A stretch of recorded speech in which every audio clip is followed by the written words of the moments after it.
Welcome to O People of the Book YouTube channel.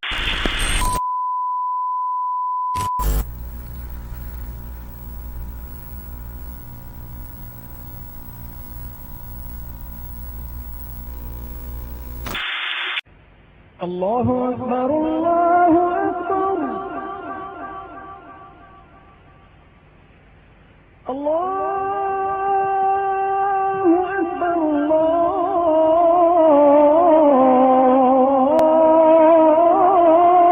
أكبر أشهد أن لا إله إلا الله أشهد أن لا إله إلا الله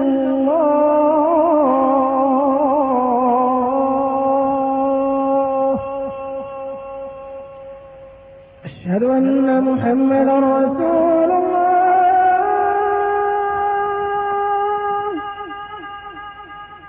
أشهد أن محمدا رسول الله.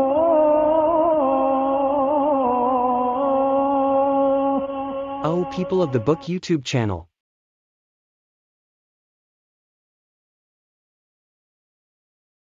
نبرات شعري سطرت لمداد حبري والقلم نبرات شعري سطرت لمداد حبري والقلم نبرات شعري سطرت لمداد حبري والقلم هيا قصائد سائلي قلب النوى ليس الشبم هيا قصائد سائلي قلب النوى ليس الشبم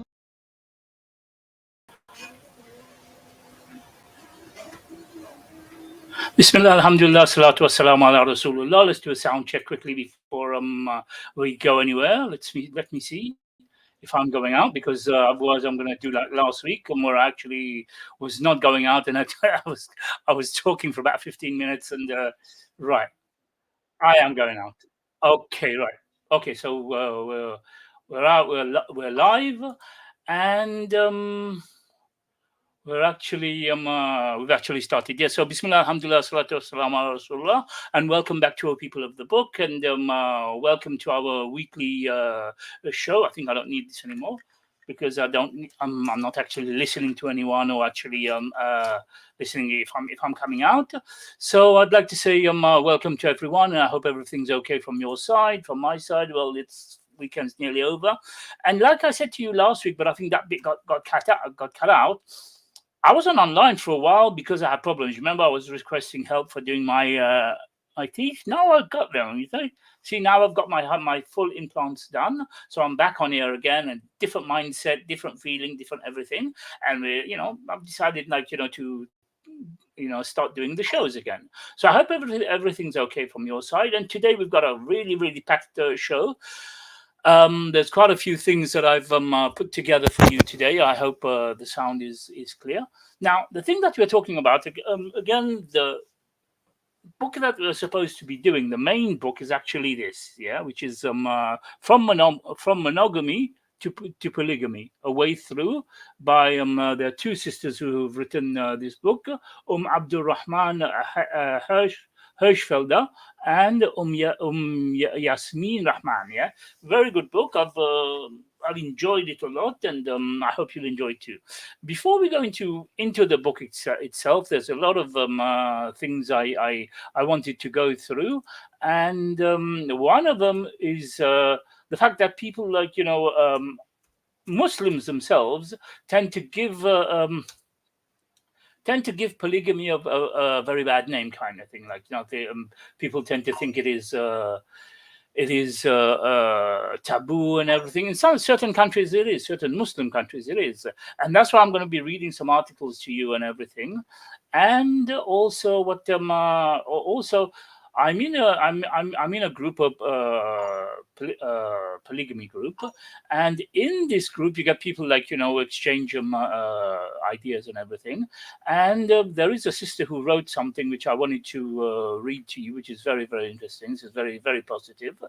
It is more like positive than negative. Like I said, a lot of people tend to make polygamy like something negative, and you wouldn't go near it with a barge pole, because you know most of the time a lot of people they commit the mistake, they do it wrong, and then they blame it on polygamy. And a lot of people, not polygamy, sorry, polygyny, and a lot of people join these groups in order to make other people not to join, kind of thing. So there was a few posts, and one of the posts I really admired, and it was 1 second.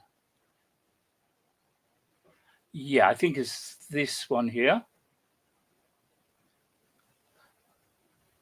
No, it's not this one. I'll bring it up anyway. Because I mentioned to the sister, I said to the sister that I was going to be. I asked her permission to actually discuss it on the show. Yeah. So anyway, let's go through other things instead. Right now, we know that some countries, many countries actually, although they are not Muslim countries, but they know that the norm was always polygyny. Okay, there's an article that I have here called "Polygamy and Women Within the Cultural Context in Botswana." Okay, so in Botswana now, this is the abstract, and it says one of the key elements of a family is the marriage institution. It plays an important role in the relationship that exists between men, women, and children. Among the Botswana, there exist two distinct forms of marriage: the monogamous and the polygamous form.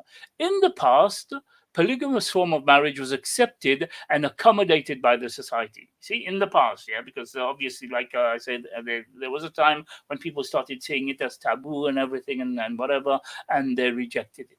It depended largely on economic status of the man. This means that a man could marry as many wives as he could support economically. So in Islam, we've got four. You're allowed four, but in certain other cultures, if somebody can afford to take more than that, he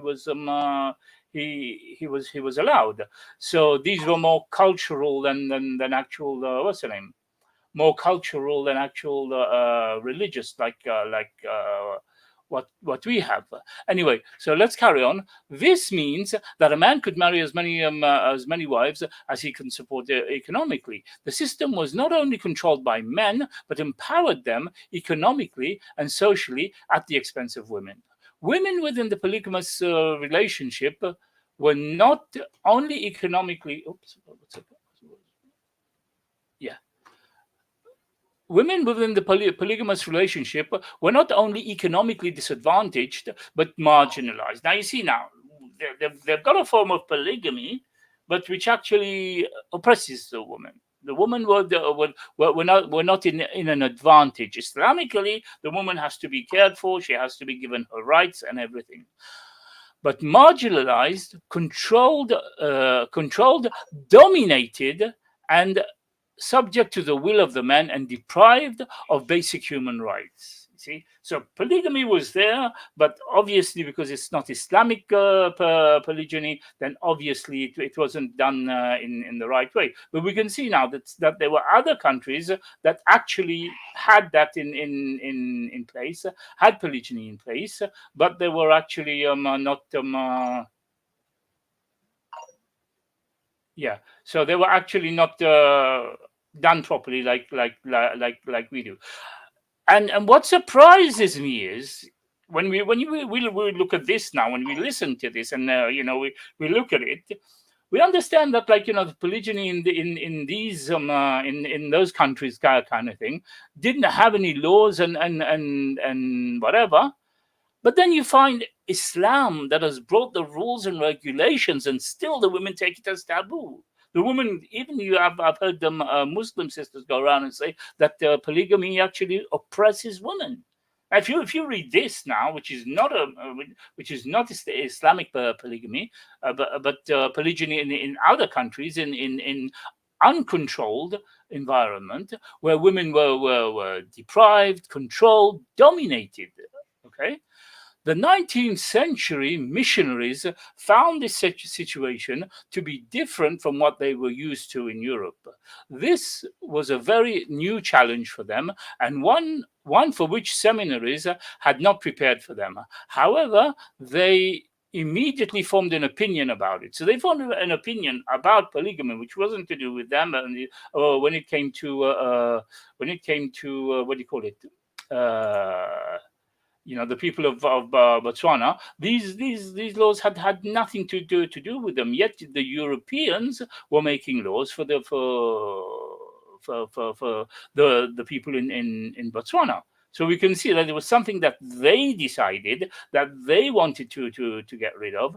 Nothing to do with Islam, nothing to do Islamically or whatever. And when it's done Islamically, it's done much better. Obviously, if we practice it properly. Today, you have a lot of people who don't do it properly, and this is why you have a lot of sisters who are taking it as taboo. A lot of men even who are saying one wife is a headache. Well, why should a wife be a headache? Allah subhanahu wa ta'ala didn't send a wife for us to be a headache. We're supposed to be comforts for each other. We're supposed to be comforting each other. So why should we end up being headaches? So anyway, let's carry on. It's not too long now. There's not long left. Okay. This created a problem for the newly established churches, which, through the proclamation of the gospel, attracted new converts from across the social structure. So the Christians were coming in. Christians were coming in and bringing Christianity to them, and they had to kind of adapt some way or another in order that, to not to lose followers, kind of thing. Some of whom were from polygamous families. Now, these people now in Africa were already polygamous, and you had these missionaries that were coming to them and trying to kind of dictate the lifestyle that they should be living. Okay, and I mean, it's funny kind of thing, and they had to kind of now go around this polygamy, because most of these families were polygamous. So anyway, they struggled with the problem not knowing how to treat the converted polygamous men. In Botswana and elsewhere in Africa, the problem has persisted till present day. This is 150 years since the inception of Christianity in Botswana. The church has still failed to come up with a clear policy on dealing with the problem. Individual churches or leaders are normally at liberty to decide on how to deal with such situation. So we see that, there was nothing wrong with it. The West came and they tried to find a solution for it. They tried to find them, something to in their liking. Okay, so. Yeah, so we see. Anyway, let's recap a bit on what we did last week from the book, and then we'll go back to a few of the things that I've been talking about from different books as well. Now, last week I read that Sheikh Ibn Huthaymeen had mentioned, if a person is able to be fair between his wives, okay, in everything, then he may marry 1, 2, 3 in addition. Not one only now. 1, 2, 3 in addition to the first. So you married one, okay? Now he's saying that, if depending on what type of person, what type of character you have, if you're a person who can handle it, a person who can manage to be fair, then he's suggesting here that that if a person is able to be fair between his wives in everything, then he may marry 1, 2, 3 in addition to the first. I advise each one among you to marry 4 women and to have 4 children in each year instead of just 1. Now the Sheikh is saying this because of the fact that he's talking about them increasing the ummah of the Prophet Sallallahu. Because as we know in the hadith, the Prophet Sallallahu said, increase his ummah, because on the day of Yawm al-Qiyamah, he's going to be the one he wants to be the, not he wants, but he's going to be the one who has the biggest ummah. There's several hadith about that, where other prophets, the ummah is not going to be as great as the Prophet Sallallahu. And the Prophet, I think Prophet Musa would cry and say, like, a younger prophet than me, who came after me, he's having, more a bigger ummah than me. Yeah. So yeah. Anyway, let's move on. Then we also went through the issue of distress. Okay, the issue of distress, where Sheikh Saleh al-Munajjid, he said, okay, as for some wives of distress, when their husbands take another wife, when a question was put to Sheikh Muhammad Saleh al-Munajjid about this, the response was the first wife's distress when her husband marries another is to be expected. We went through that, and I explained how nobody's perfect and everything. We gave the examples of the wives of the Sahaba and everything, how they managed to control their anger and whatever. We gave the example of Aisha radiallahu anha, when the other, among the other wives of the Prophet sallallahu alaihi wasallam. Okay, the first wife's distress when her husband marries another is to be expected, and Allah has set rules and regulations to reduce these feelings or remove them altogether by enjoining justice, patience in the face of adversity, and so on. Whatever the case, the fact that these feelings of distress and dislike of polygamy exist does not justify condemnation of polygamy. Now, this is what I've been saying to plenty of sisters. Yeah, they have problems. Husband was bad, or even the sisters, like, had issues or whatever, and their friends or whatever. They come straight away to blame polygyny. Polygyny was the problem. Don't get into it, like, and stuff like that. Like, no, there's no excuse to blame polygyny, because it's not the fault of polygyny. So that does not justify condemnation of polygyny. Islam came to serve and increase the people's best interest, and to reduce harmful things and render it ineffective. Now, I'm always saying, especially to the sisters and everything in the groups there, that Allah subhanahu wa ta'ala, out of his wisdom, would not have allowed something that would have oppressed our sisters. No way at all would Allah subhanahu wa ta'ala have done that. So to turn around and blame polygyny, it's not good. You shouldn't get into it. What was here, what was there, and whatever. I went through this, my friend went through this, or whatever. And no, it was them. It was the people, the weakness of the people. Nothing to do with them. Nothing to do with polygyny. Anyway, so yeah. So I'd like to remind you, if you subscribe, like, and share, and I'd like to remind you that you're watching All People of the Book.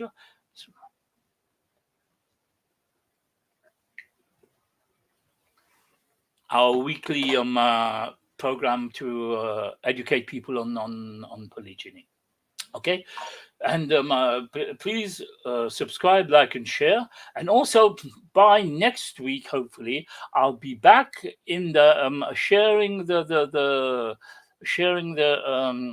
streams with what do you call it? Our network that we have, because before, I had stopped for a while, so I'd stopped using StreamYard. So I wasn't paying the subscription for StreamYard.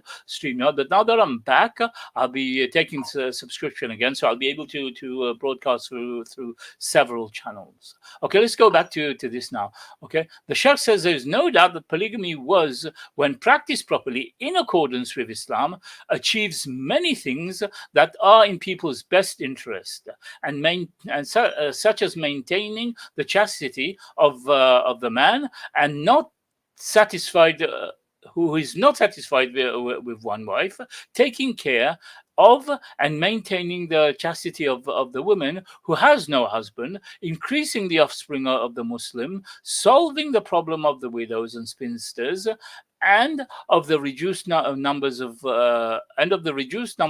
men after war times and so on. As regards to the bad things, this happens in case of polygyny. Either they are from very small, very when compared to benefits, to its benefits, or they stem from a bad application of the practice. What I keep saying every time, like every time I keep saying that, like not because you're, uh, practicing it badly, that you have to blame polygyny for it. You see. So anyway, we went through the book and we went through all the examples and everything, and about jealousy, about the wives of the Prophet Sallallahu, and how they tackled jealousy and everything. Now, there's something interesting that I'd like to read to you from a non-Muslim writer. Yeah, and this lady works a lot with she's obviously a counselor of some sort, and she has her own channel as well. She's a marriage counselor, and I think a coach and everything. And her name is Suzanne Venker, and she has a book called "Think Like a Woman to Get the Love You Want." Yeah, if you think like a woman to get the love you want, by Susan Venker. If you can get hold of this book, it's very, very interesting. And in the beginning, the first chapter, she says, where is it? Yeah, modern American women are some of the brightest and most accomplished women in the world. They outnumber men on college campuses and comprise of majority of U.S. workforce, including fields predominantly dominated by men. We call this phenomenon the rise of women, but all progress comes at a price. And that is certainly the case here. For in the midst of all this, the hard-earned success, women forgot how to do something that comes naturally. That is, they forgot how to love a man. Interesting, very interesting. It is a non-Muslim that is saying this. Now you have even our sisters now who are going to university, getting degrees, diploma. I mean, we're not stopping sisters from going out and getting the degrees and diplomas. But while they're doing that, they're putting marriage to the side. They're putting marriage to the side, and not getting married, and they forgot how to love a man. Gone is the soft, feminine creature who craved masculinity and who longed to find a husband and settle down. In her place is a hardened woman who prides herself on her fierce independence, right? On her fierce independence, she's convinced she doesn't need a soul, at least of all a man, and she's proud of it.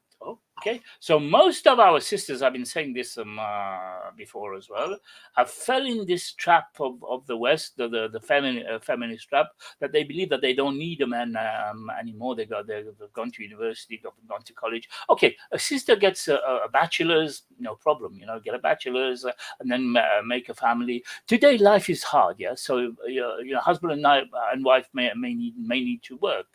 So yeah, you got a bachelor's. Now you want to go and get a master's. You want to go and get a PhD. Yeah. Once you get a master's and PhD, what happens? You can probably out earn your husband now. Your husband is no longer the provider. Your husband is no longer the protector anymore. You're earning much more than him. You're more powerful than him. Anytime you could just say, "Look, I'm fed up of this. I'm leaving now." So this is what she's trying to say now. Like the ladies have lost that femininity in them, and they pride themselves on their independence. She's convinced she doesn't need a soul, at least a man, and is proud, and she's proud of it.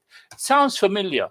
If so, let's see if one of the following applies to you. Are you a product of divorce or child of an alcoholic?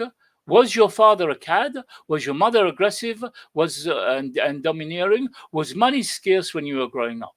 All these circumstances have one thing in common. They instilled in you a deep sense of fear. Okay, much of this does not apply in family Muslim family environment, um, but you'll be surprised though. You'll be surprised to see that, like, it can apply, but you can see, like, yeah, you can see, like, where I'm going with this. Okay, now you go down a bit more in the book, on page 8, and it says, to make matters worse, you've been conditioned by culture to never depend on a man. Okay, women are supposed to take care of and stand up for themselves at all times, even in their relationship with men, especially their relationship with men. Now, the man now is not supposed to be the provider. Is not supposed to be the protector anymore. Yeah. The ayah of Quran says, "Rijal qawamun an-nisa." Okay, so the qawam there, the qawam in this. Uh, the qawam is not the strength of the man.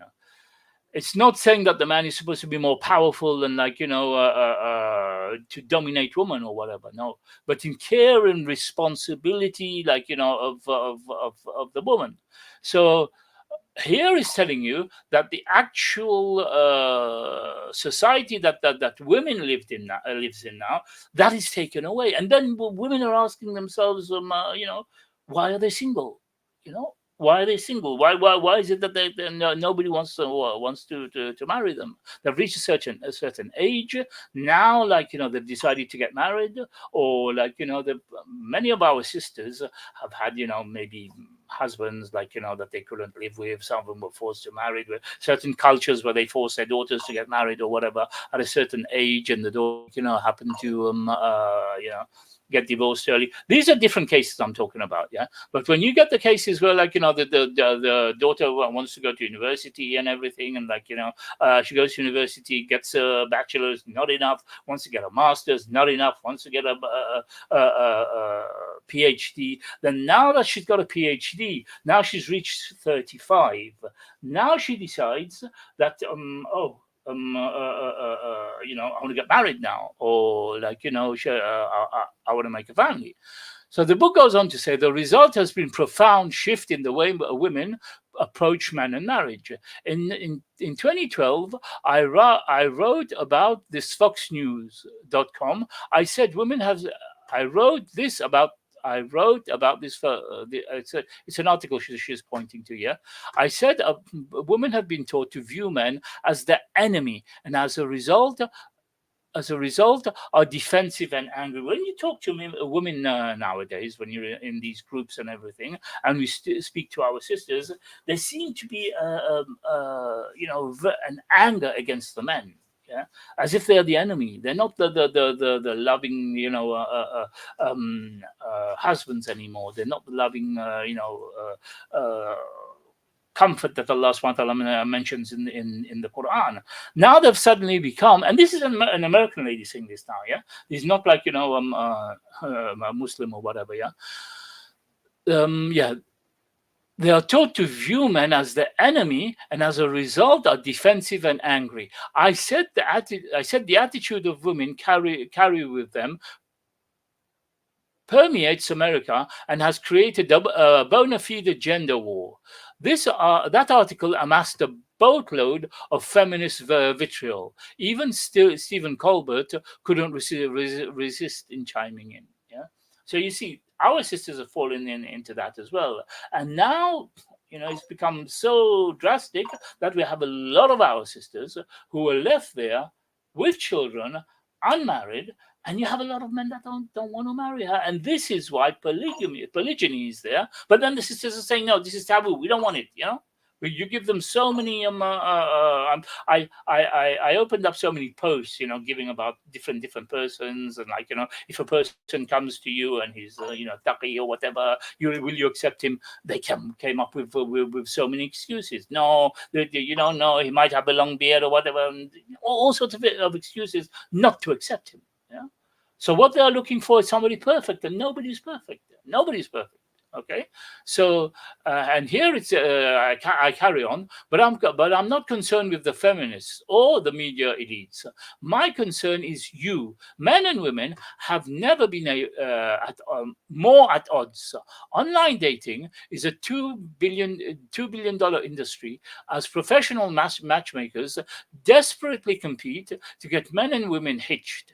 Even marriage is proving to be difficult for women. About 70% of divorces is initiated by wives. I mean, I've been saying that several times, and a lot of people don't agree with me, even in the groups. I've been mentioning it, and a lot of them, the sisters, been thinking I'm biased or whatever. And here, everybody's talking about it. You see, so this is how it goes. So sisters, you know have to kind of you've reached a certain age, the clock is ticking. You've got a child, you've got or two or whatever now. Clock is ticking. You've reached 35. You're not the same as you were before. Your value is not the same as it was before. A lot of the sisters said to me, "No, we will not lower our standards. Why should we lower our standards?" Well, a man who is in the top 10% of earners, he has options. He has a lot of options, and he's not going to choose a sister who's older, and he's not going to choose a sister who has some children. He will choose that as a second option. Maybe he still choose that in polygamy, which the sister would not want. She'd want to be the main wife kind of thing. Okay, so anyway, this is a very good book. If you can get this book, if you can get your hands on this book, it's and also she's got a weekly podcast. I've listened to some of her stuff. Very, very good, where she teaches the woman how to be the woman. Yeah. So the book is called "Think Like a Woman to Get the Love You Want." By Suzanne Venka. And like I said, if you can add her and check her podcast and everything, very, very interesting. Okay. Now, another thing I wanted to go through now is a book that I mentioned to you before. A couple of weeks ago, I mentioned this book, but I didn't manage to go through it. The book is called "Promises I Can Keep: Why Poor Women Put Motherhood Before Marriage." Okay, so this is a very, very interesting book, and I will tell you why in a minute. Okay, now this is written by another lady, two ladies actually, which is one of them is Catherine Edin. I don't know if I'm butchering her name, or the other one is Maria Kefalas. Okay, "Promises I Can Keep: Why Poor Women Put Motherhood Before Marriage." Now, if you can note that down and whatever and get hold of this book, is very, very interesting. And it starts off with this now. Listen to this, yeah.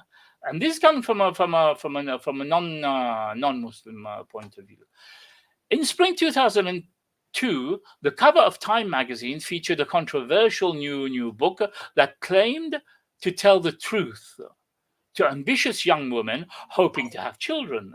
The book, "Creating a Life: Professional Women and the Quest for Children," was written by economist Sylvia Ann Hewlett to break the silence about age-related infertility. Some professional women believe that female fertility doesn't begin to decline until after 40. Well, sorry to bust your bubble. Yeah? But Hewlett claims that they are strategically wrong. Shockingly, she reports that the actual age is 27. Okay, so you got sisters at 27 now who don't want to get married, want to pursue a career. I've done a BA. I want to do an MA. I want to be top of what's the name? I want to be the boss. Not ruling, but what's the word for it? I can't do it. Over men kind of thing, So I want to be the boss, So get myself a bachelor's, get myself a master's, and get myself a PhD. Now, at that time, you've gone past that age of child birth. Anything further than that now is called geriatric pregnancy. Okay, you've already reached that age now, and because of their misperception, large numbers of high achieving women are left involuntarily childless. Having a baby was supposed to be the easy part, right? Quips the Time cover story. Not like getting into Harvard, not like making partner. The baby was to be Mother Nature's gift. Anyone can do it. High school dropouts stroll through the mall with their babies in their snuggly. What can be so hard? Hewlett's Creating a Life portrays involuntary childlessness as a tragedy for successful women who have played the rules for the way of a professional woman's life should unfold. Get a college diploma, get more education, get established in a career, get married, and get more solid and established in that career, and then have a baby. But achieving these goals take time, apparently more time for some than the biological clock allows. Yeah. So I'm going through these to try and make the sisters understand that, like,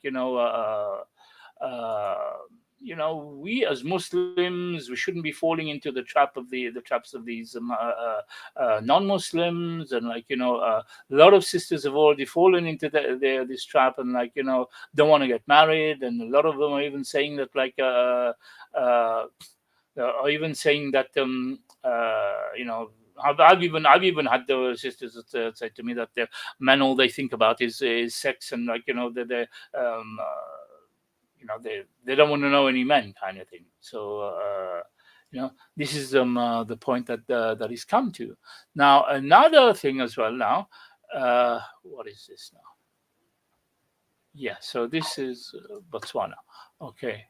Right. Now, if we look at we look at certain countries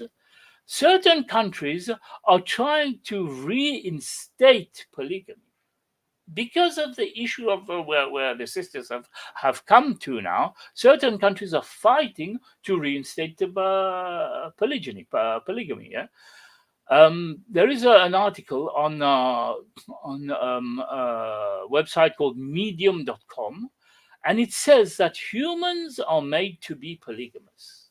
Okay, so non-Muslims even recognize, like I mentioned the book last time. I'm going to quote from it as well, that we were made to be polygamous, not monogamous. Take that out of your mind. We were not made to be monogamous. So don't tend to think that being polygamous is a taboo, shouldn't go near it and everything. And once somebody mentions polygamy to you, no, I don't want to enter into it. These are non-Muslims writing. Humans are made to be polygamous. Okay, again, I mentioned medium.com, and in medium.com you've got this article, Humans Are Made to Be Polygamous, uncovering some unknown biological facts. It says, I love educating myself and even reading books, seemingly irrational topics, such as love. I was searching for rich literature about polygamy, and I came across a book, Out of Eden, The Surprising Consequence of Polygamy, by Professor of Psychology David Barash. He's, I think, the one who writes this book, the one, the myth of monogamy. I think David Barash has a. Let me see. I think I saw his name on this. David Barash.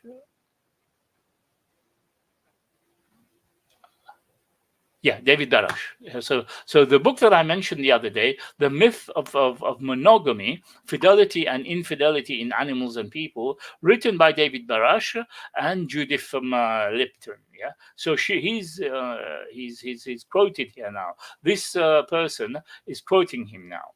Okay. So 1 second. Let's scroll this back. Okay. Now, okay. I have this strong urge to share this because I found out many things that I had no clue of. First and foremost, the fact that we carry biological imprint of polygamy in us. The biological reality is that we weren't made for monogamy. Clear. David Baraj is saying we were not made for monogamy. So the sisters who go now turn around and trying to make polygamy something that is taboo, that we shouldn't get into it.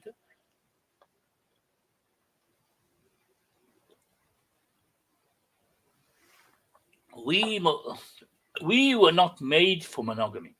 We were made. Man was created for polygamy.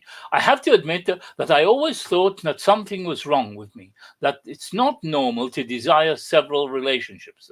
This must be a man writing this, but who was the one? Yeah. No, actually, this is a woman, yeah, Louisa Liu. But again, polygamy, polyandry is not allowed in Islam. It is polygyny that is allowed in Islam. This is written by a woman, by the way. But let's just go through it. 1 second. Kufir, right? Okay. Yeah. So obviously, what I'm reading now is from a woman, but she's saying that I had to admit that I always thought that something is wrong with me, that it's not normal to desire several relationships at once. I thought the reason behind all this was just my hysterical character, my longing for freedom and newness, and my tendency to get bored easily. Even though I love my lifestyle or love style, I often feel out of place because almost everyone around me, sooner or later, settles for one partner. No wonder that I feel like this.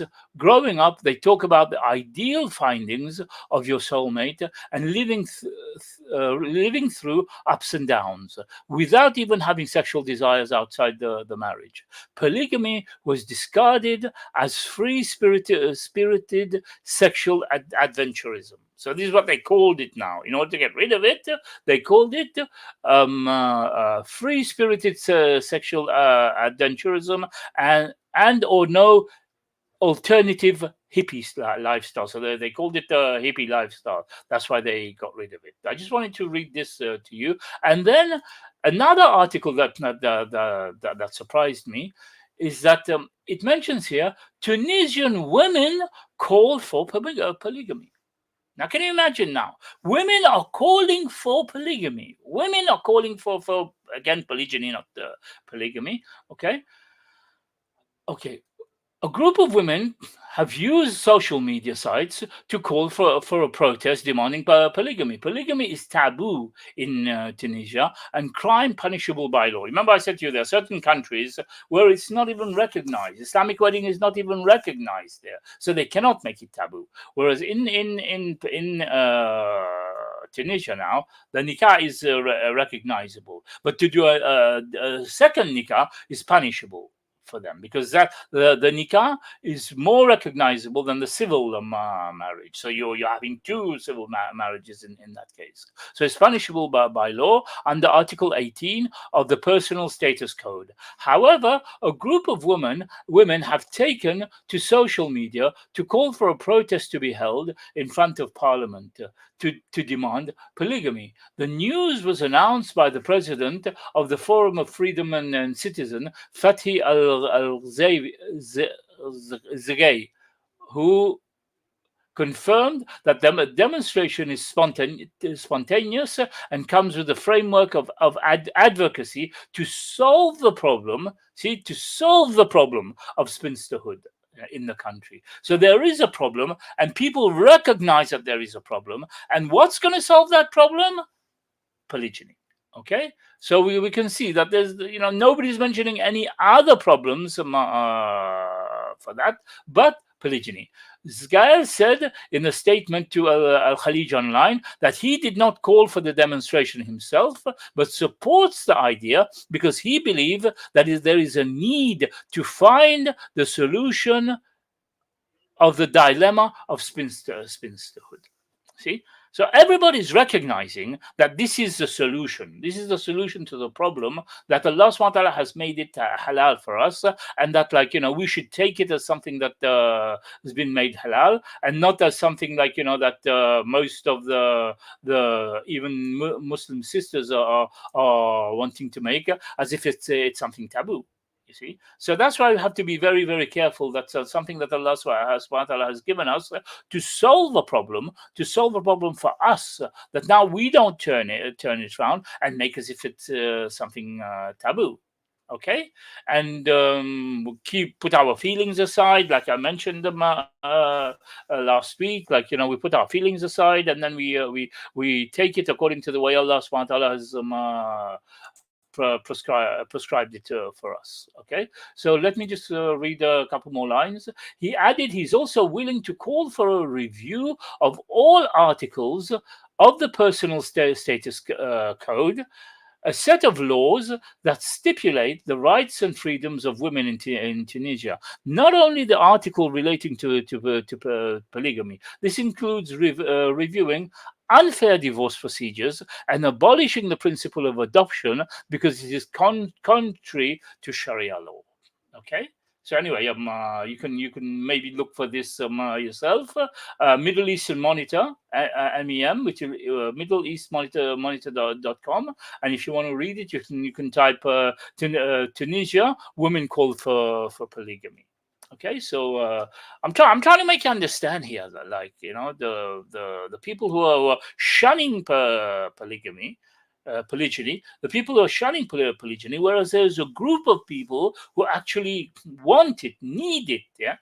There is another article that I had that I actually made an actual post on YouTube with, which actually is called isn't half a good husband better than nothing at all? Now, this article, I actually made them. What's her name? Maybe I'll share the what's her name with you. What it talks about is that in countries like Russia, they're actually fighting to bring back polygyny because of the fact that, like, you find that many women, they're having a hard time. They're having a hard time living their lives as it is. So, okay, slide, share screen. Okay, they're having a hard time as it is. Share screen.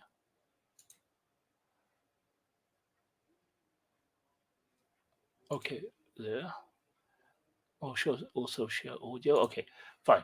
Right. So now what we're going to do? We're going to go through this now, and we'll see what it says. It's a research that I read the article and I put it together. This is from AI, so the people who are talking are actually from AI itself, and it talks about in Russia how they are fighting. The women are fighting to actually bring back polygamy. Why? Because they see a need in it. They see a need in it. They are suffering because their situation. They have vast pieces of land. They have nobody to help them to look after it. So they prefer somebody coming in every 3 days a week, 2 days a week, who's married to them, who stays with them, who helps them cut the wood and look after the animals and stuff like that, and live their life with them, and give them love. So let's go through this now, and before we get back to the book. Yeah, I called it "Isn't half a husband better than nothing at all?" Yeah, the article is more or less the same as well. Okay. Oh, there's supposed to be sound with it. Okay, uh,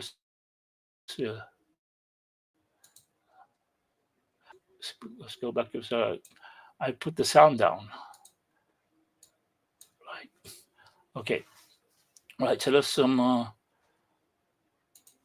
Isn't half a good husband better than nothing at all?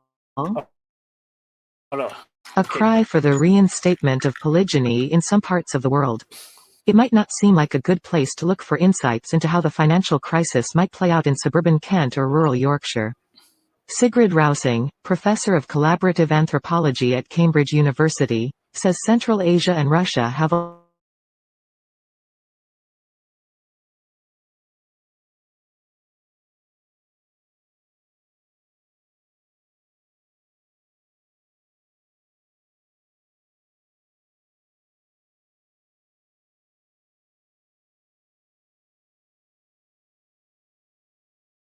been her career studying the Buyrit people who live north of the Mongolian border in Siberia, and she is the only one who studies anthropology on the edges of the former Soviet. The Russian population is falling and there are fewer men than women. The leader of the Liberal Democratic Party, Vladimir Zhirinovsky, claims that introducing polygamy will fill Mother Russia's cradles and provide husbands for 10 million lonely women. Islamic regions of Russia. Wait a minute. I think I have a little issue with my network. Let me just refresh the page. I've just noticed that I have a little issue.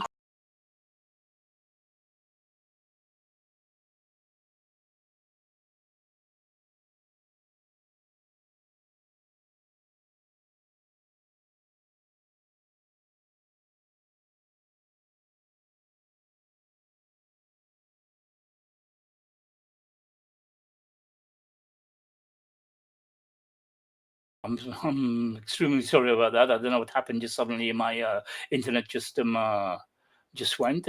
Anyway, we were going through this research, and yeah, we reached here. Okay.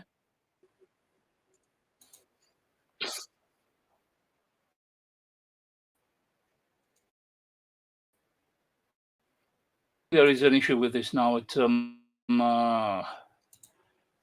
sharing. Let me stop.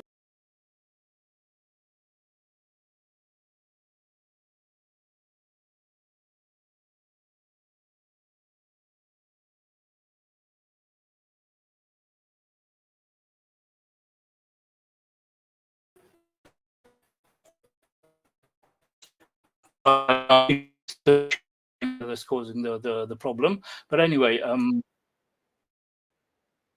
yeah, right. I mean, I don't know. It's probably the sharing that's causing the issue. But anyway, you have the idea. You have the idea that yeah, you have the idea that in Russia itself, because of the issue that, like, there's so much pressure on the women itself. That's why they are insisting to bring back polygamy, polygyny. Anyway, that book that I mentioned to you before, which is we were just talking about, yeah, the myths of polygamy, the myth of polygamy, which is which we just mentioned the the writer. Okay, it mentions here anthropologist and Margaret Mead once suggested that monogamy is the hardest of all human marital arrangements. It's also one of the rarest. Even long married faithful couples are now new at monogamy, whether they realize it or not. In attempting to maintain the social and sexual bond consisting exclusively of a man and a woman, is in aspiring monogamists, aspiring monogamists. Where am I? Yeah, are going against some of the deeper seated evolutionary inclinations with which biology has endowed most creatures, homo sapiens included. As we shall see, there is a powerful evidence that human beings are not naturally monogamous. Like I mentioned to you earlier on, that was quoted in that other book about the what's her name, the women. They quoted the writer and everything, and it quoted clearly that Homo sapiens are not naturally monogamous, as well as proof that many animals once thought to be monogamous are not. To be sure, human beings can be monogamous, and is another question altogether whether We should be. But make no mistake about it, it is unusual and difficult. As G.K. Chesterton once observed about Christianity, the ideal of monogamy hasn't so much been tried and found wanting, rather it has found difficult and often left untried. You remember when I spoke about the issue of what do you call it, Botswana? Yeah, when they came in to Botswana, they didn't know how to do. They didn't know how to face it because they made themselves polygamists. Nothing in the they made themselves monogamists. Nothing in the Bible mentions it. So now when they came to Africa now and found the people polygamists, it was difficult for them to cope with it. Yeah, or at least not tried for very long. The fault, if the fault is if their fault be, lies less in society than in ourselves and our biology. Thus, monogamy has been prescribed for most of us by American society and Western tradition generally. So, what's happened now? All our sisters and everything who are shunning polygyny, who are saying it's taboo and everything, are actually prescribing to the Western tradition, prescribing to the somebody told me on one website, on one Facebook group the other day, why do you blame everything on the West?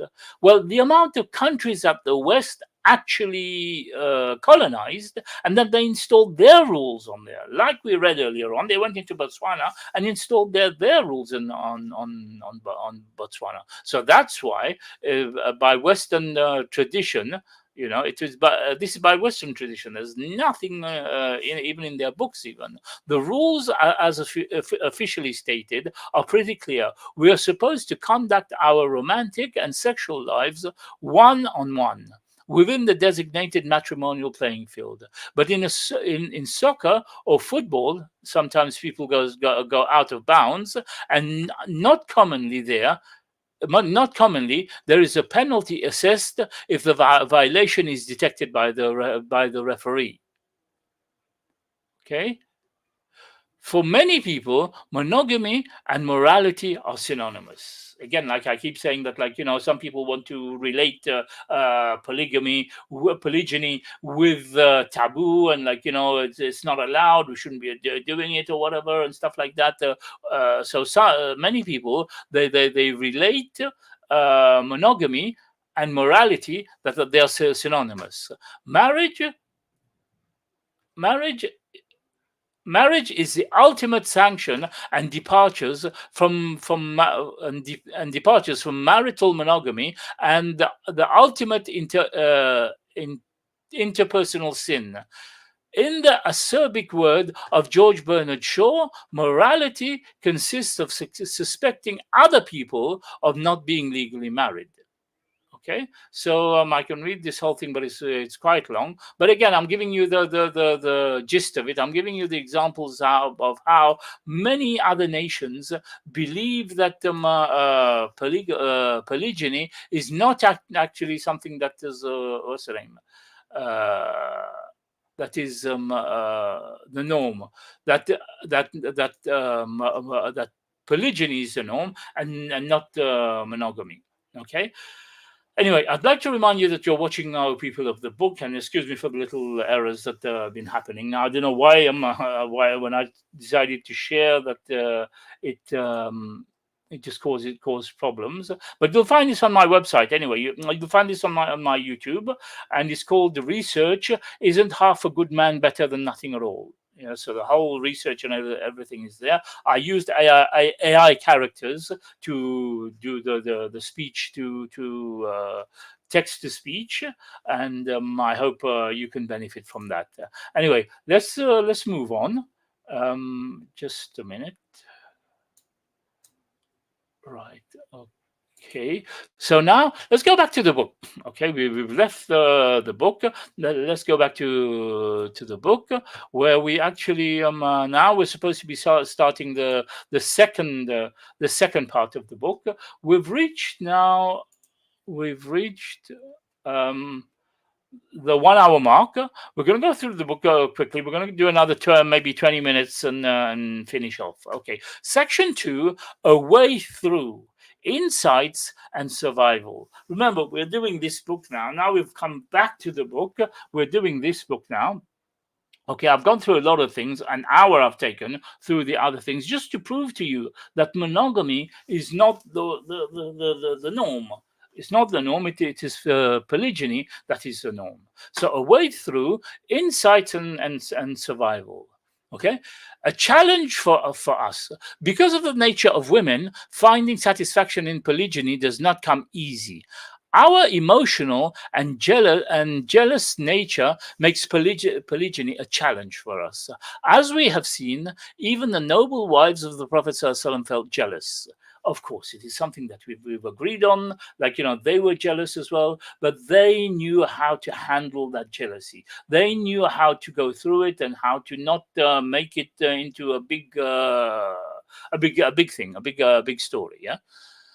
Okay, they had the honor of being married to the Prophet ﷺ, and they were worthy of that honor. They put the worship of Allah and obedience to Him ahead of their emotions. This is one thing that the sisters failed to do. The sisters failed to put the worship of Allah and His commandments and His obedience ahead of their emotion. Their emotion comes first. They will fight. They will ask for divorce. They will destroy the family or whatever. And like I mentioned last week, that these are all short-term things that happen, and then afterwards you regret it. Okay, and that is the challenge for all of us. But it doesn't come easy, as is related in the Prophet is related from the Prophet sallallahu alaihi wasallam. Now, the hadith of the Prophet mentions when Allah created paradise and hellfire, He sent Jibril to paradise, saying, "Look at it and look at what I have prepared therein for its inhabitants." He, the Prophet ﷺ, said, so he came to it and looked at what Allah had prepared therein for its inhabitants. He, the Prophet ﷺ, said, so he returned to him and said, by your glory, no one fears it without entering in it. No one hears it, sorry. No one hears of it without entering in it. So he ordered that he be encompassed by forms of hardship. And he said, return to it and look what I have prepared therein for its inhabitants. He, the Prophet ﷺ, said, so he returned to it and found that it was encompassed by forms of hardship. Then he returned to him and said, by your glory, I fear that no one will enter it. He said, go to hellfire and take a look at it, and at what I have prepared therein for its inhabitants. And he found that it was in layers and one above the other. Then he returned to him and said, by your glory, no one who hears of it will enter it. So he ordered that it being encompassed by lusts. Then he said, return to it. And he returned to it and said, by your glory, I'm frightened that no one will escape from entering.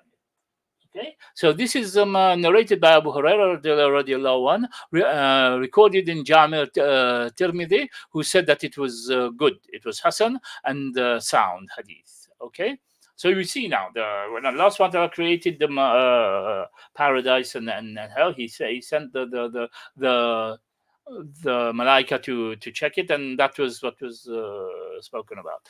The struggle against negative emotions that arise because of polygyny is just one of the hardships. My sisters, I keep telling my sisters that in the group, that this is the test that Allah has put in front of them, and if they can pass that test, then fine. But if they want to kind of like make it hard and go into fits and everything, and cause problems, fight, ask for divorce. Well, that's their right to ask for divorce, but it would be better if they were patient in these hardships. In this section, we have compiled what we hope to be insightful information that can aid a Muslim woman who is experiencing difficulty accepting polygyny in her life. This is what we consider to be a way through. This is why the book is called A Way Through. Yeah, it tries to find a solution for our sisters so that they can go through it without any problem, to joy and contentment while living in polygyny, and to success in this life and the hereafter. Most of our sisters and brothers in polygyny, a lot of them, I've had sisters that I've spoken to, like, even in the groups and everything, like, who've actually pointed out that some of the people who actually entered into polygyny, these men are not, they're not fit to be in this institution. Yeah, because obviously, like, Allah subhanahu wa ta'ala created this for us, and He created rules. But some people, they abuse it. They make as if, like, since Allah has made it possible, then, like, we can all make it a free for all, basically. So when when they explain the things that their husbands have done, or their friends' husbands and everything, then I kind of, like, say to them, well, in that case they shouldn't be in polygyny. Yeah. So anyway, let's carry on. Yeah.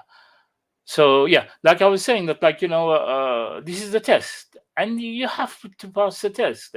If, like, something like this you're not able to pass, and we're expecting Allah subhanahu wa ta'ala to give us some Jannah. Now, the thing that the women don't realize, a lot of women think that polygyny is pleasure for the man, and hardship for the woman. No, because the man will have to stand in front of Allah and answer on the day of Yawm al-Qiyamah. This is something Allah will tell him, I gave you permission for that, and you abused it. You abused that permission. Now you will answer. So this is this is very, very serious. Okay. Okay. So let me just check something now. There was a yeah. I'm trying to find this thing that the sister wrote, and it was very interesting, actually. But as the posts come in, the different posts come through and everything, you just lose it. And I forgot to actually save it. I thought it was still going to be there, but we're opening new posts all the time, and, like, discussing different issues and that, and I just lost it. But yeah, 1 second. I think this might be it. Yeah, this might be okay. Right. Here's the article. Yeah. Okay, fine. I'll read that to you in a while before we finish on a good note. Anyway, so yeah, so we're 108. Okay, so the sisters are saying, to begin this section, we thought it's best to discuss what we call psychology of polygyny. With this chapter, we seek to offer out a deeper understanding of emotions and feelings of women. So we're going to go through the psyche of women. Yeah, like I said, this book was written by sisters to help sisters go through polygyny. It's not by men, that a man is written, like, to make it easy for men. No, this is for you, sisters. If you can grasp onto this, maybe if you can get yourself a copy of this book, without me having to go through it, but I'd like you to kind of, like, watch my show and like and subscribe. And I'm not making any money on this, like, I'm not monetized or anything. All my shows that I've been doing have been free for my brothers and sisters. I only ask for help so that I can go and do my implants, and alhamdulillah, brothers and sisters did help me out to go and do my implants, so now I've got a full mouth of teeth.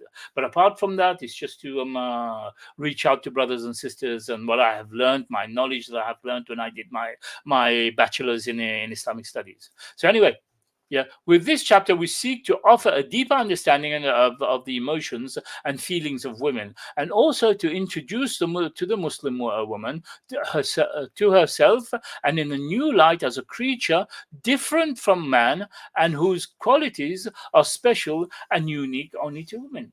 Now, one thing our sisters don't realize, one thing our sisters um, tend to think, they equate men as being the same. We are equal, that Allah created us equal, that, like, when Allah refers to us in the Quran, he refers to the mu'minin and mu'minat, the muslimin or muslimat, he refers to us in that sense. But we are not the same, we're not created the same. Our body parts are different, our feelings are different, our brain, the way we think, is different. And sisters, when we call when we talk of marriage and polygamy, they tend to think that we are the same. We think the same. We are the same. Our bodies are the same. We are not. Yeah. This is why a man might have more urge than I'm not saying that the sisters don't have the urge, but this is why the man has more urge than the sister, and this is why Allah Subhanahu wa Taala made polygyny possible and not polygamy. I've been through that in the last 2 lessons or whatever. I gave the reasons why it's not possible. I don't want to go through that again. But anyway, this is for you, sister. This book here is written for you, and I hope that you can benefit from it. At the same time, we as men as well will benefit, because it's giving us the psyche of the sister, and at the same time we can change what we were doing wrong. We can actually apply what is written on there, and maybe, we can make things better in our relationships. To begin with this chapter, we seek to offer a deeper understanding of the emotions and feelings of women, and also to introduce to the Muslim woman to herself a new light as a creature different from man, whose qualities are special and unique to the women. Since science confirmed that woman is created with so many differences in her biological nature. Sister, you hear that? Yeah. So the science has confirmed, that women is created with so many different. I mean, a woman can give birth, a man can't give birth. A woman has periods, at the end of the month, and the man doesn't. So that makes us different in that way. Our ways of thinking is different. The man wakes up in the morning and he's thinking, how's he going to go out and earn his living to support his family. A woman, she's at home and she's thinking about her kids, or if she doesn't have kids, how to look after her home. So that comes naturally, and science here is actually confirming that. Okay, her differences in her biological nature, physical capabilities, and mental faculties. It would be unfair to assign her the same responsibilities, duties, and rights as a man. I keep trying to repeat that. I keep trying to make our sisters and brothers understand that because of that difference, we can't switch the roles. This is why when a sister asked me last time, what if a woman was to have four four husbands? And this is one of the reasons. Yeah. It would be unfair to assign the same responsibilities, duties, rights as a man, because we know that marriage in Islam is based on responsibilities, duties, and rights, and the rights of a man is totally different from the rights of a woman. Okay. In other words, there is a difference between the sameness and equality. I mentioned that earlier on. There's a difference between being the same and being equal. In Allah's eyes, we are equal. We get the same rewards. We fast, we pray, and we go to Hajj. We get the same. Actually, the sisters are much better off than us, because when they miss their salah for their period, they don't have to replace that. You see, but we are not allowed to miss a single salah. We will be questioned on the day of Yawm al-Qiyamah for it, unless it's a situation where we even if we're on our bed, we still have to pray. So we're getting it worse than the sisters. In other words, there's a difference between the sameness and equality, and so it would be unjust to deal with both the same. To consider this difference of nature is regarded as a core of justice and equality, the methodology adopted by Islam, the religion of the creator of both men and women. Okay? So this was written Ibn Taymiyyah. Ibn Taymiyyah, Fatwa of the Muslim Women. This is in the book of Fatawa of the Muslim Women. If you have the book, you can check it out. You can read that. It's very, very interesting. Okay, we've reached to the psychology of polygyny, and we have about 20, 15 minutes in front of us. Let's see if we can go through this, and then I'll go through what I mentioned that the sister had written, and we'll end here. The psychology of polygyny. Whether Muslim or non-Muslim, many women have always shown a strong distaste for polygyny, and for the centuries, this distaste has been coined simply as jealousy. However, jealousy is not the only primary cause of a woman's reaction to polygyny.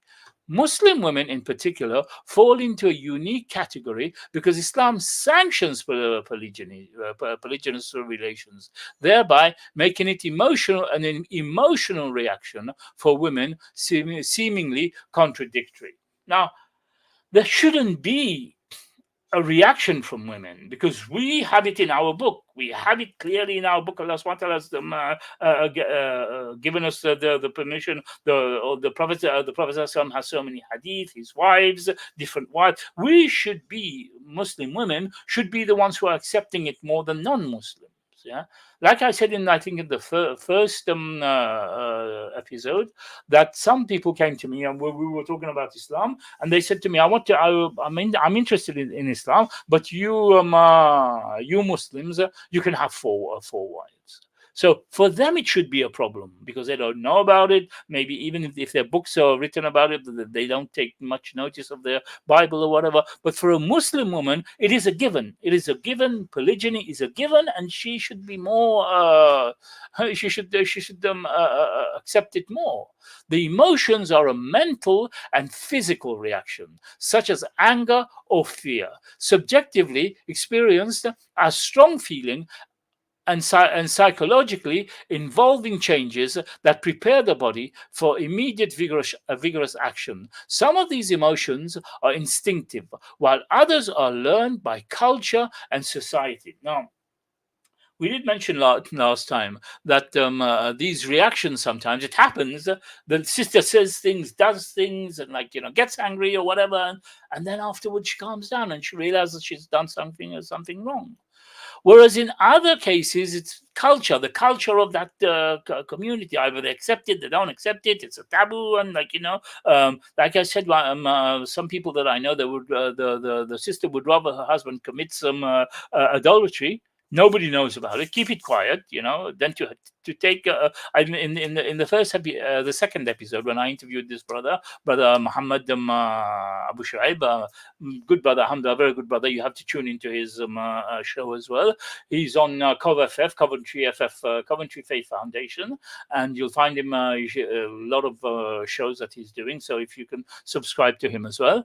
And when I interviewed him, actually, he mentioned that in his culture, his uncles were shunning him. His uncles, his cousins, and everything were shunning him because he took another wife. For example, jealousy is as instinctive response, while embarrassment is learned from response to polygyny. Whether instinctive or learned, these emotions can result in changes ranging from loss of iman to severe depression. Although polygyny has existed in different forms, like I mentioned, from time, polygamy exists, Islam is the only religion that has formalized this marital institution, making it honorable instead of dishonorable for women. Again, I keep telling the sisters, this was for you. Polygyny was for you, not for the men. Don't keep thinking that, polygyny was for the men. Allah SWT would not have made something that would have oppressed women and give man the hierarchy, give man he can have sex with as many women as he wants. No, that's not what Allah allowed it for. Not to dishonor a woman. Okay. However, positive feelings and thoughts are not usually associated with polygyny because of the prevailing sentiments that monogamous relationships are natural and polygamous relationships are an abomination to the sanctity of marriage. Now, I spent almost a half an hour going through different articles and different websites and different books to try and put this puzzle together to show you that actually polygamy was the norm. Monogamy was actually a myth. A myth. The book, the myth of polygamy. I've got another one on my Kindle, which I haven't had the chance to read yet, called the the no this one is the myth of monogamy. The other one is the monogamy myth. I think something like that. I've forgotten the title anyway. So there are so many books out there that are trying to explain to us that monogamy is not the norm. Contrary to what we think, it is very unfortunate that this is the this nation had infiltrated the attitude of Muslim women. Now, this is very sad. Like I said, I keep trying to make sisters understand in the groups. A lot of sisters come and because I've had some issues with polygamy, their friends have had issues. They try to kind of speak out against it, make it as if it's polygyny that is bad and not their friend's experience or their experience.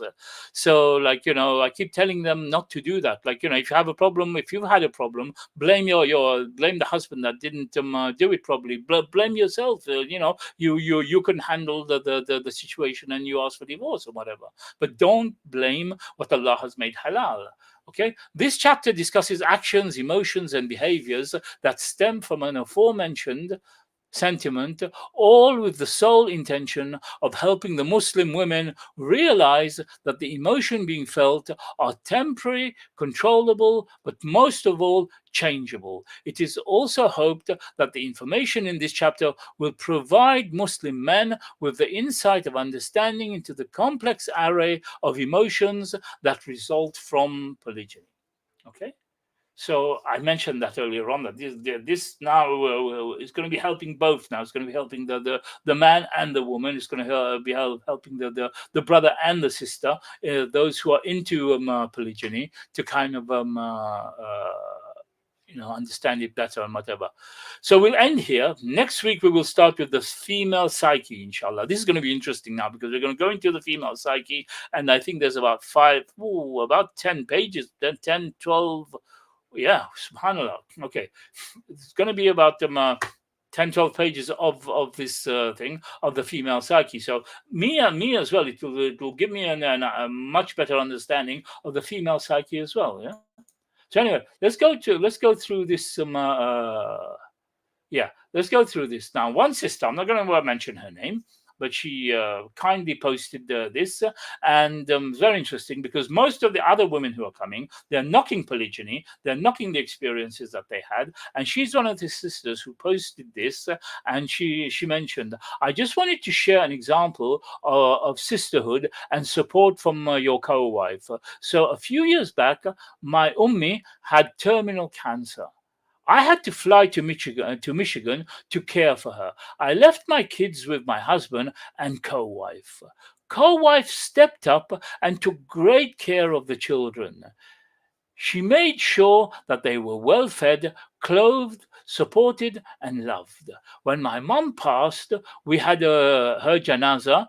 In my Coco was in absence. My co-wife, she's my co-wife, was in absence. She was there every step of the way. I looked up. She was holding my father's hand. No, sorry. My Coco was in attendance, not absence. Yeah, was in attendance. So she was actually there for her as well.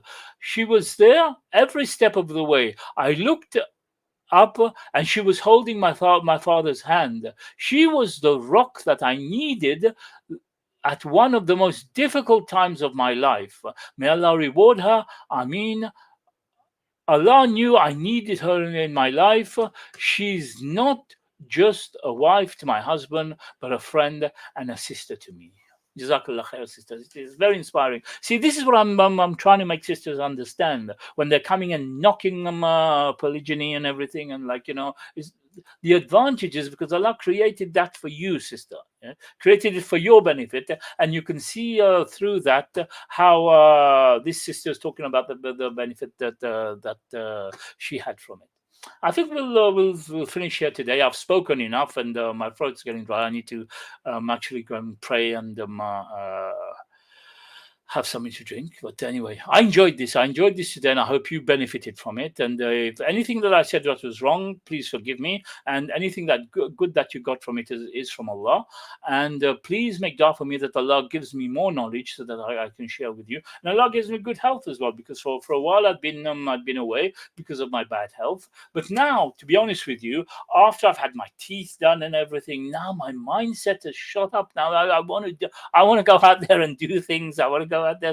So you will have a lot more shows coming, inshallah. Yeah, I have a lot more shows lined up. I have another book that I want to do, which is called this one here. I think I mentioned that a couple of days ago. This one, Marital Discord, Al-Nushuz. Very, very interesting. And it will give us some of the highlights of what is breaking up marriages today and how we can hold these marriages apart and all this type of stuff. So we will finish here. And I thank you a lot, Jazakallah khair, for attending. Even if you're watching now, you're watching in a week, 2 days, 10 days, in a year, or I might be in my qabr or whatever, and you're watching this, and I hope you benefit from it. Jazakallah khairan. Subhana rabbika izzati amma yasifun wa salamun ala al-mursalin walhamdulillahi rabbil alamin. Assalamu alaikum wa rahmatullahi wa barakatuh.